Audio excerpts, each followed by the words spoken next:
बिस्मिल्लाहिर्रहमानिर्रहीम। अस्सलाम वालेकुम डियर स्टूडेंट्स। आज मैं Urdu class 9th text book Urdu class 9th की किताब अस्सलाम वालेकुम डियर स्टूडेंट्स। आज मैं आप लोगों के लिए उर्दू क्लास 9th की किताब का सबसे पहला सबक इखलाक नबवी का ख़ुलासा और मरकज़ी ख़याल लेकर आई हूँ। इंशाअल्लाह बारी बारी सारे असबाक के मरकज़ी ख़याल और ख़ुलासे कर लेंगे और आप लोगों ने मुझे कमेंट में बताना है कि इसके सवाल जवाब भी मैं आप लोगों को और तशरीह भी करवाऊँ या ना करवाऊँ। अगर करवाऊँ तो आप मुझे कमेंट में ज़रूर रिप्लाई करें, जवाब दें और मेरी वीडियो को पूरा देखें और मेरे चैनल को सब्सक्राइब करें और वीडियो को लाइक करना ना भूलें।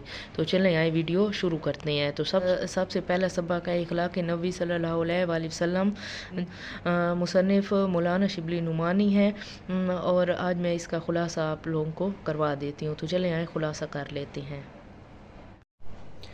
इस सबक में मुसन्निफ़ ने आप सल्लल्लाहु अलैहि वसल्लम के आला अखलाक को बयान करते हुए हमें भी आला अखलाक अपनाने और आप सल्लल्लाहु अलैहि वसल्लम की पैरवी करने की दावत दी है। इखलाक का सबसे अहम पहलू ये है कि इसमें साबित कदमी दिखाई जाए। चुनांचे नबी अकरम सल्लल्लाहु अलैहि वसल्लम अपने सब कामों में इस असूल पर अमल फरमाते थे। लोगों से मिलते वक्त पहले खुद सलाम फरमाते, किसी से हाथ मिलाते वक्त जब तक वो खुद ना छोड़ दे उसका हाथ ना छोड़ते थे। आप सल्लल्लाहु अलैहि वसल्लम की आदत किसी को बुरा भला कहने की ना थी।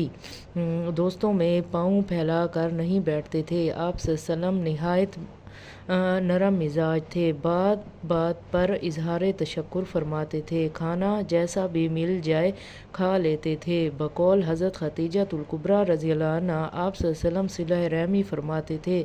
मकरूज़ों का बार उठाते, गरीबों की मदद फरमाते, मेहमानों की ज़ियाफ़त करते, हक़ की हिमायत करते, मुसीबत में लोगों के काम आते थे। बकौल हज़रत अली करमुल्लाहु वजह आप सल्लल्लाहु अलैहि वसल्लम खंदा जबी, नरम खो और मेहरबान तबा थे। तंग दिल ना थे। बात बात पर शोर नहीं करते थे। किसी की बात दरमियान से नहीं काटते थे। तमाम उम्र किसी के सवाल पर नहीं का लफ्ज़ नहीं फरमाया। आप सल्लल्लाहु अलैहि वसल्लम मामूली से मामूली चीज़ भी तन्हा ना खाते थे बल्कि सहाबा कराम रज़ियल्लाहु अन्हुम को शरीक फरमा लेते थे। बहादुरी, शुजाअत और दिलेरी आप सल्लल्लाहु अलैहि वसल्लम तरह इम्तियाज़ थी।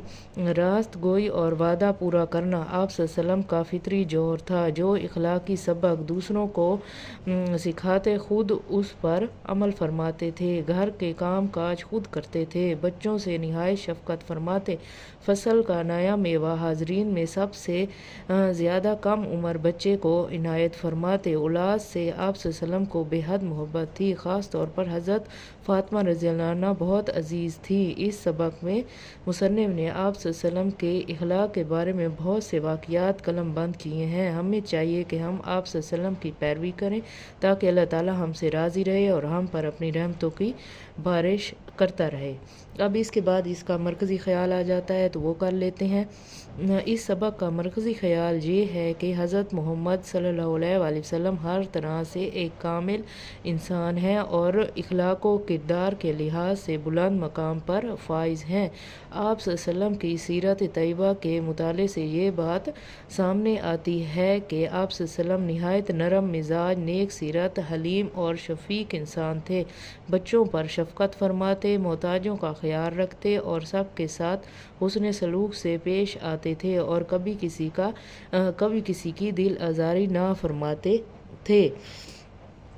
तो ये हमारे पास सबसे पहला सबक जो है उसका ख़ुलासा और मरकज़ी ख़याल हो गया। इंशाअल्लाह नए सबक कई मरकज़ी ख़याल और ख़ुलासे के साथ आपकी खिदमत में दोबारा हाज़िर होंगी। तब तक के लिए अल्लाह हाफ़िज़।